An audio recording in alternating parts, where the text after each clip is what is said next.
Peace। तो हमारी one piece की जर्नी बहुत पहले शुरू हुई थी।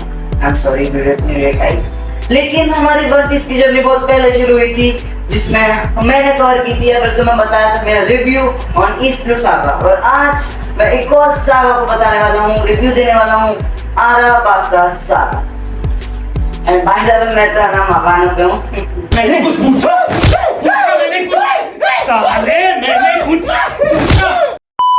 तो तुम्हें पता चलेगा कि मुझे क्यों नहीं पसंद आई, और है ना मेरे को है ना बाकी आर्क्स आराबास्ता आर्क से ज्यादा पसंद क्यों आई, इसके विलन्स के बारे में पता चलेगा। और अभी तक ईस्ट ब्लू सागा में हमें क्या पता चला था कि ज्यादा कुछ नहीं, बस ये बताए थे कि ग्रैंड लाइन बहुत खतरनाक जगह है, वहां पर से कोई वापस नहीं आया। इसको बहुत ज्यादा हाइप में रखा हुआ है कि भाई इसको है ना करना बहुत मुश्किल है, बहुत ज्यादा ही खतरनाक जगह है, इससे है ना बचना मुश्किल है। लेकिन जो अब हमारे स्ट्रॉ हेड है वो है ना निकले हैं, और है ना अब वो है ना जाने वाले हैं ग्रैंड लाइन की तरफ। एंड लास्ट में है ना जब स्मोकर से वो बचे थे एक बंदे की वजह से, तो उसके बाद वो भाग के जाए गए थे। उसके बाद एक आई थी फिलर आर्क, जिसके बारे में है ना तुम्हें है ना जानने की जरूरत नहीं है। फिर वो पहुंचे उल्टा पहाड़ रिवर्स माउंटेन, जो कि काफी लंबी आर्क नहीं है, लेकिन बहुत इंपॉर्टेंट आर्क है आगे के लिए भी, आगे की स्टोरी बिल्डअप करने के लिए भी, और बहुत ही आगे करने के लिए भी। ठीक है, तो ये है एक रिवर्स माउंटेन आर्क, जिसमें है ना हमें एक बंदा दिखाया जाता है क्रोकस।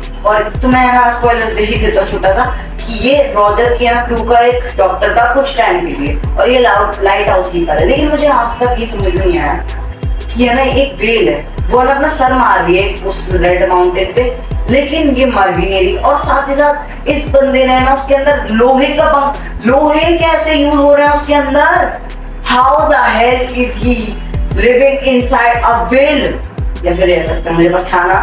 बाकी है ना वो उसकी बैक स्टोरी हमें पता चलती है, विच इज प्रीटी सैड, जो कि तुम जानोगे खुद ही, क्योंकि है ना अगर मैं बताऊंगा तो तुम्हें मजा नहीं आएगा। अभी तक है ना हमें ग्रैंड लाइन के बारे में बताया जाता है कि डॉन क्रीक के बारे में बताया जाता है कि वो ईस्ट ब्लू का सबसे ज्यादा ताकतवर मेंबर है, और ड्रैकिल नियोक जो ग्रैंड लाइन से खींच के उसे यहाँ तक लाया था, उसको मारा भी था वहां पर भी। तो ग्रैंड लाइन के ना तुम्हें पता चलता है कि है ना वो काफी खतरनाक सी है, वहां पर से काफी लोग बच के नहीं आए हैं। और उसको उनमें से एक है ना उसकी है ना लागून जो है ना वेल का नाम है, उसकी बैक स्टोरी से रिलेटेड है। उसमें है ना फिर हमें ना क्रोकस के द्वारा बताया जाता है एक चीज के बारे में, लॉक पोस्ट। ये लॉक पोस्ट क्या है? इट इज कॉल्ड ये है ना एक कंपस जैसा है, कंपस ही है मान लो। तो ये है ना तुम्हें बताएगा कि तुम्हें कैसे जाना है, ये है ना तुम्हें आइलैंड टू आइलैंड ट्रैवल करने में हेल्प करेगा। तुम एक भी आइलैंड स्किप नहीं कर सकते, बताया जाता है कि तुम आइलैंड टू आइलैंड जा कैसे सकते हो उस ब्लॉग पोस्ट के द्वारा। उसमें भी हम है ना अब है ना दो अलग कैरेक्टर्स और इंट्रोड्यूस होते हैं, mister nine and miss Wednesday. हाँ बहुत अलग नाम है, लेकिन इनके वर्क के नाम है। ये है 12 वर्क के मेंबर, ये है ना तुम्हें बताऊंगा अभी मैं क्या है ये। तो है ना वो है ना बहुत ज्यादा है ना चोरी चकारी ये सब कर रहे होते हैं, लेकिन वो लूफी के द्वारा पिट जाते हैं, तो वो भीख मांगते हैं एज यूजुअल एक सस्ते विलन की तरह की, है ना हमें अपने विलेज को छोड़ देते हैं। तो फिर नेक्स्ट आर्क शुरू होती है विस्की पीक। तो है ना वहां पर पहुंचते, देखो ज्यादातर है ना लोग पायरेट से डरते हैं, लेकिन वहां पर है ना एक अनएक्सपेक्टेड चीज होती है कि वो लोग डर नहीं रहे होते हैं, वो ना उल्टा पार्टी वार्टी कर देते हैं। और इसमें बहुत बढ़िया मूवमेंट है, सबसे बेस्ट मूवमेंट है जोरो, जो कि जोरो वर्सेस 100,000 वर्क मेंबर्स। यस, मतलब that was a freaking dam amazing thing. और जोरो दारू पीने के बाद, पूरा ड्रंक होने के बाद भी पेल देता है। और इसमें हमें लूफी वर्सेस जोरो भी दिखाया जाता है, कंप्लीट होती है लेकिन दिखाया जाता है। और हमें पता चलता है उस मिस वेडनेसडे के बारे में, जो कि एक प्रिंसेस है। हाँ, तो ये है ना ये क्या काम कर रही है, क्यों कर रही है, ये 12 वर्क्स के बारे में बता देता हूँ। ये हमारे मेन एंटागनिस्ट ऑफ दिस पूरी सागा के क्रोकोडाइल के अंडर काम करते हैं, जैसे कि क्रू है हमारा स्ट्रॉ हेड पायरेट्स, वैसे ही 12 वर्क पायरेट्स कह सकते हो तुम उन्हें, तो वो है वो। तो वो उसका नाम है वीवी और आइसवेयर। अभी तो मैंने ये बहुत लग रही होगी, आई नो मुझे भी लग रही, लेकिन रुक जाओ बस थोड़ा सा रुक जाओ, लास्ट आर्क पे आने दो। मैं इसकी इतनी गंदी बेइज्जती करने वाला हूँ, डोंट वरी, मैं तुम्हारे लिए हूँ। फिर उसके बाद वो नेक्स्ट पहुंचते हैं उसोप की आर्क पे। हाँ वो मेनली उसोप की आर्क है, लेकिन हमें जायंट्स के बारे में इंट्रोड्यूस कराया जाता है लिटिल गार्डन, जिसमें हमें जायंट्स के बारे में इंट्रोड्यूस कराया जाता है। हमें बताया जाता है कि यहाँ पर सिर्फ ह्यूमंस ही नहीं है, या फिर है ना कोई डेविल फ्रूट यूजर ही नहीं है, यहाँ पर बहुत सारे क्रीचर भी हैं, जैसे कि फिशमैन, और जाइंट्स और ऐसे ऐसे प्रकार के लोग हैं। तो जाइंट से हमें इंट्रोड्यूस करा जाता है डोरियन ब्रूक। ये काफी पावरफुल है, ये काफी सालों से लड़ रहे हैं, लेकिन इन्हें पता नहीं है कि ये क्यों लड़ रहे हैं, ये भूल चुके हैं। मैं बता देता हूँ तुम्हें, बालक की वजह से। एक बालक बोलती है कौन है ना जीत सकता है तुम में से, तो इनकी हजारों सालों से चल रही है, इसकी इनके सारे समय ने इसको छोड़ दिया और ये यहीं रुक हुआ है। यहाँ पर उसोप पे इतना ज्यादा फोकस किया गया है क्योंकि यहाँ पर उसोप है ना काफी है ना देखता है कि जायंट्स कितने मैनली और कितने ना ब्रेव होते हैं, और उसको ऑफ कोर्स ड्रीम ही है एक ब्रेव वॉरियर बनना। और फिर है ना हमें दिखाए जाते हैं एक antagonist of this arc mister 3 and कुछ लल्लू कुंजू से। और मिस्टर 3 तो मैं ना पता है कि मजबूर कर देता है जोरो को कि वो अपने पैर काट दे। कैसे तुम्हें देखना चाहिए, मैंने स्किप कर दिया लेकिन है ना मैं ना तुम्हें रिकमेंड करूंगा कि तुम देखो। और उसके बाद आ जाती है most best arc of this saga for me drum जो है ड्रम आइलैंड। इसका ना मेन एंटेगनिस्ट बड़ा चोमू है, लेकिन ये बाकी एंड मतलब शॉर्ट स्टोरीज में ना काफी काम आएगा, लेकिन इसका मेन एंटेगनिस्ट ने खा रखा है फाइनली एक एंटेगनिस्ट जिसने ना एक डेविल फ्रूट खा रखा है, वापोल जिसने खा रखा है मंच फ्रूट, जो कि ना तुम्हें ना अलाउ करता है कि तुम कुछ भी खा सकते हो। और इसमें हमें दिखाया जाता है कि Nami is ill, yes, and Sanji तो ऑफ कोर्स सिम्प है, और लूफी तो ऑफ कोर्स अपना है ही लौंडा मस्त। तो है ना वो है ना जाते हैं डॉक्टर के पास जो कि ड्रम आइलैंड में, और उन्हें डॉक्टर एक चाहिए भी था अपने क्रू में। तो वो जाते हैं और उन्हें पता चलता है कि तो वहां पर एक ही सिंगल डॉक्टर है जो कि बहुत ऊंची पहाड़ी पे रहता है। तो लूफी का भी स्ट्रगल करता है, काफी बहुत प्यारे मोमेंट्स है इसमें, और उसके बाद वो पहुंच भी जाता है। लेकिन उससे पहले मैं बता दूं कि नामी को है ना एक वादा किया था नामी के लिए, गेन जो है ना उसका ना केयर टेकर ही मान लो नामी का, उससे वादा किया था कि कभी वो नामी को रोने नहीं देता है, परेशान नहीं होने देता। तो लूफी उसके लिए कुछ भी कर सकता है इसमें। तो लूफी है ना इतनी ब्रूटली है ना इंजर्ड होने के बाद तो फाइनली डॉक्टर के पास पहुंचता है, और हमें हमारा नया क्यूमेट मिलता है Tony chopper.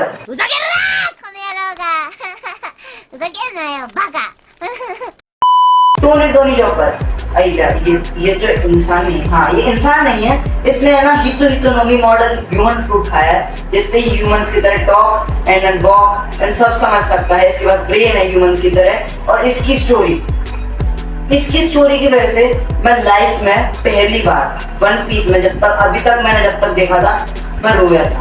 I was crying भाई, मतलब मेरे आंसू निकल रहे थे कि नहीं भाई। और उसके जो केयर टेकर है जो सबसे पहले उसको रखा था, उसकी एक लाइन तो मैं उसको सुनाना चाहूंगा। तो मैं अगर सुनना चाहो मैं हिंदी में सुना देता हूँ, तो मैं इंग्लिश सुनाना मेरे को नहीं है। तो देखो वो बंदा बोलता है, 人はいつ死ぬと思う？心臓をピストルで撃ち抜かれた時？違う。不治の病に侵された時？違う。猛毒キノコのスープを飲んだ時？違う。人に忘れられた時さ。俺が消えても俺の夢は叶う。病んだ国民の心もきっと救えるさ。安心しろチョッパー。お前のキノコじゃ俺は死なねえ。まったくいい人生だった。阿白有也不像。ありがとよチョッパー。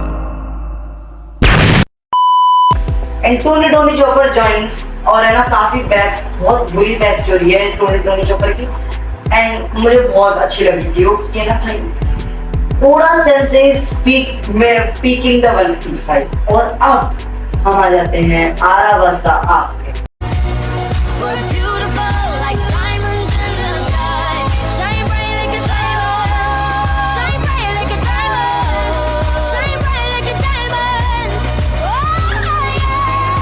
जिसमें तुम बहुत सारे रिव्यूज भी मिलने वाले हैं, और साथ ही साथ मैं ना बताने वाला हूँ कि क्यों मैं इतना डिसअपॉइंटेड हूँ। हिसाब से जितना लोग उसको हाइप अप करते हैं, लोगों को बहुत पसंद आती है लेकिन मुझे नहीं, और तुम्हें भी शायद से ना आए, तुम्हारा अपना ओपिनियन है। तो इसमें काफी कैरेक्टर इंट्रोड्यूस होते हैं, काफी सारे। हमारे प्यारे प्यारा smoker, yes he is chasing Luffy and he is back again. And यहाँ पर है ना हमें वीवी के है ना काफी है ना दुख भरी दास्तान सुनाई देती है कि उसके बचपन कैसा था, ये सब। लेकिन किसने एक्सपेक्ट किया था कि लूफी का एक ब्रदर है, यस एम्परर, जो है ना बहुत ज्यादा बड़ी पोस्ट है, उसके अंडर है के पायरेट क्रू में है वो, और वो बंदा सेकंड डिवीजन कमांडर है उस क्रू का, फायर फिस्ट एश, जिसने खाया है फ्लेम फ्रूट। या मेरा नाम जैपनीज में पता है। तो ये बंदा बहुत पावरफुल है। अभी तक लूफी की बाउंटी सिर्फ 30 मिलियन है, लेकिन इस बंदे की बाउंटी 500 मिलियन है। 500 मिलियन, यस। और ये बंदा इतना पावरफुल है, ये बस एक शॉट में 4 पूरे शिप्स को उड़ा देता है, इतना पावरफुल है। And he is totally different from Luffy. जैसे कि लूफी जो बहुत ज्यादा ऐसा है कि भूख लग रही है मुझे, मतलब एकदम इमेच्योर और बहुत ज्यादा मतलब गूफी बंदा। एस उसका बिल्कुल अपोजिट है, लेकिन वो भी थोड़ा गूफी है, लेकिन वो बिल्कुल अपोजिट है उसका। एस है ना काफी रिस्पॉन्सिबल एंड काफी इंटेलिजेंट है, और वो है ना काफी है ना ऐसा मतलब उसके क्रू में मेट भी शौक रहता है। ये इसका पक्का भाई है ये बात तो एस के बारे में इतना ही पता चलता है। लेकिन सबसे ज्यादा अनोइंग चीज पता है क्या है आपकी? लेंथ, इसकी length, because it is too long भाई।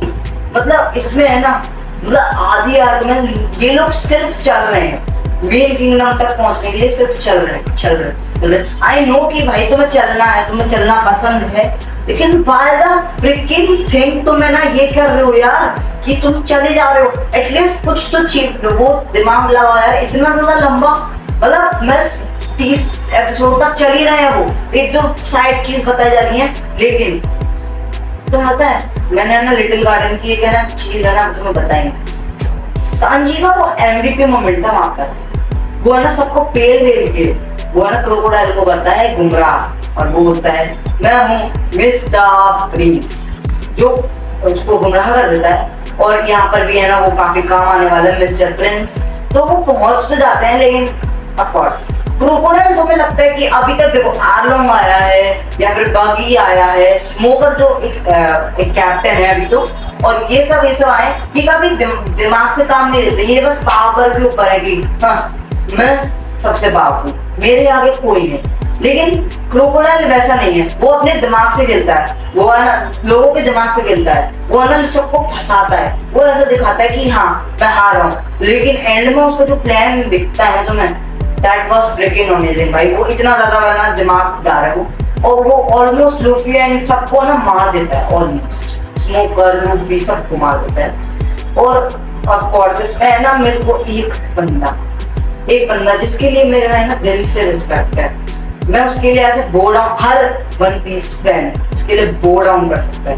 आगे वाले आप तो मैं ना बो डाउन किया, तुम उसको ना अपना भाई बना दोगे अगर तुम बना सकते हो तो। मैं बात कर रहा हूँ बोनचा, जिसने भी एक फ्रूट खाया, जिससे है ना अगर वो ना किसी को टच करेगा किसी के गाल को, और फिर अपने एक हैंड कौन सा था वो पता नहीं, उससे टच करेगा अपने गाल को, तो उसके जैसी शक्ल और बॉडी हो जाएगी। एंड हमें कुछ पीक मोमेंट्स भी देखने को मिलते हैं। बाकी मुझे वीवी क्यों नहीं पसंद मैं बताता हूँ। इसने पूरी सागा, आई एम सॉरी मैं ना गलत बोल दिया, पूरी सागा में इसने बस एक काम किया है।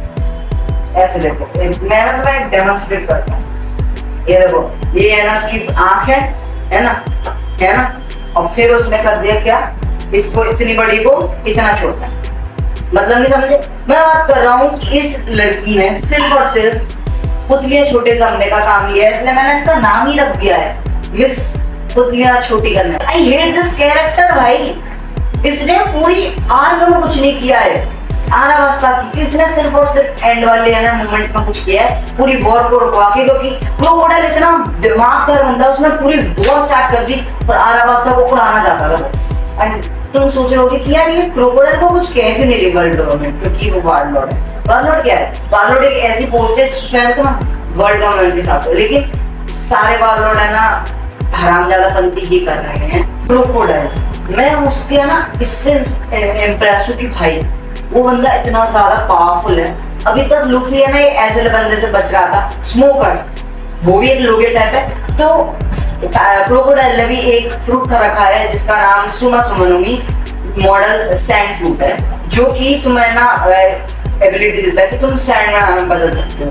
तो लूफी सिर्फ और सिर्फ प्लॉट आर्मर की वजह से बचता है, वरना इस आर्क में उसका खेल खत्म हो जाता। लूफी डाइड ऑलमोस्ट 2 times, लेकिन someone saved him। उसके बारे में आज बात करेंगे, उसके लिए स्पेशल है भाई ये वीडियो। बाकी है ना लूफी है ना ऑलमोस्ट मर ही जाता। और इसमें मुझे ये समझ में नहीं आ रहा कि जोरो की फाइट, यहाँ पर है ना सब अपनी अलग अलग फाइट करते हैं। मैं 2 फाइट के बारे में बात करना चाहता हूँ, बाकी सारी सबसे घटिया है। नामी की fight is just a fricking joke. मैं ना 2 लोगों की फाइट का बात करना चाहूंगा। सांजी जो मेरा फेवरेट कैरेक्टर है वन पीस, यस जोरो से पहले वो सांजी है, तो आगे पता चलेगा जब तुम बहुत आगे पहुंचोगे। तो सांजी जो कि मेरा फेवरेट कैरेक्टर है वो लड़ता है बोनचान से। तो सांजी का एक रूल है, he never hit a woman, he will never hit a woman. So Bonchan इस चीज को फायदा उठाता है, वो बहुत पेलता है। लेकिन दिस फाइट जिसमें ना सांजी बहुत पिटरा तो होता है, लेकिन वो जब वो उसको पता चलता है ना वो बोनचा वो बहुत पीटता है। And this fight is amazing. I am even caring as the best fight of this arc except for Luffy की, है ना। और फिर जोरो सबसे ज्यादा बेतुकी फाइट को कभी कभार, क्योंकि एक मोमेंट आता है जब जोरो बहुत ज्यादा थक जाता है। एक गिल हो तुम्हें दिख रहा होगा शायद से, ये पिलर है, तो इस पिलर पे है ना मैं ऐसे खड़ा हूँ, यहाँ पर है ना इसके आगे खड़ा हूँ मैं, और कोई बंदा ऐसे स्लैश करता है तो ये पिलर कट गया मान लो, और मैं ना बच गया, मेरे ना सिर्फ ऐसे एक कट लगा है ना। इट इज अ बेतुकी थिंग। इट इज आल्सो है ना प्लॉट आर्मर जो हमेशा ना मेन है ना एमसी के है ना मेन बेस्ट फ्रेंड को मिलता ही है, और ये है ना बहुत बेतुकी। लेकिन इसमें है ना जोरो का रियल पता चल गया कि जोरो के सारे विलन्स ब्लैक हैं। तुम्हें पता है विस्की पीक में एक वुमेन है, वो इतने ना ब्लैक होती है, तो समझ लो। लेकिन अब बात करता हूं मैं crocodile versus Luffy the final fight. Crocodile लेकिन आराम वो हड़प के क्यों बैठा था ये मैं बता देता हूँ, क्योंकि पोनीग्लिफ्स जो है ना जो वन पीस है वो जहाँ पर है उसका रास्ता बताना है थोड़ा बहुत, तो वो पोनीग्लिफ्स है ना उसको पढ़ाने के लिए एक लड़की को लाता है निको रॉबिन। वो है ना उसको लाता है क्योंकि वो पोनीग्लिफ्स पढ़ सकती है, लेकिन वो है ना फंसी हुई है एक सिचुएशन में, वो चाहती नहीं है उसकी हेल्प करना, वो बस कर रही है क्योंकि वो फंसी हुई है। तुम्हें आगे पता चलेगा जब आगे बढ़ोगे, तो बार बार बता रहा हूँ। तो वो है ना उसको बिट्रे करती है, वो बोलते हैं कि नहीं इसमें कुछ नहीं है, बस है ना स्टोरी बोरी लिखी हुई है इवन पास की, तो वो उसको डंप कर देता है। ऑफ कोर्स हर विलन का यही है। और इसमें भी लूफी को प्लॉट आर्मर मिलता है जब वो है ना क्रोकोडाइल अपने हुक से है ना उसको पॉइजन कर देता है, तो वो कहता है कि दोस्ती की पावर शिनरो सासागेरो ये भी है, मैं लड़ूंगा। एंड वो ही डिफीटेड क्रोकोडाइल, जो फाइट अच्छी थी, मैं ना उसको इम्प्रेसिव कहूंगा, फाइट अच्छी। लेकिन क्रोकोडाइल इतना बेवकूफ नहीं है। क्रोकोडाइल क्या करता है ना कि वो ना दिखा रहा था कि ये ना वो वॉर करा रहा है, लेकिन नहीं, वो सेटअप कर रहा था एक प्लान। उसने बॉम्ब फिट कर रखा था एक ऐसी जगह पे जहां पर कोई फाइट नहीं करता। मतलब कुछ सेकंड्स बचे थे, कुछ seconds, and bomb will be blast और वो पूरा आधा रास्ता उड़ने वाला था। लेकिन उस वीवी का एक सर्वेंट और वो बचा लेता है।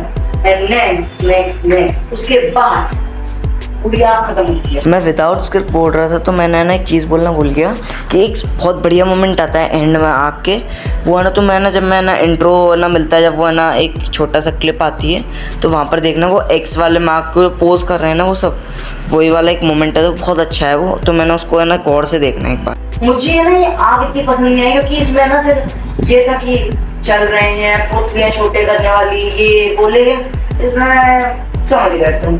और हमारी प्यारी मेरी प्यारी तुम्हारी नहीं, मेरी प्यारी निको robin joins the crew, and this is the end of this arc and video.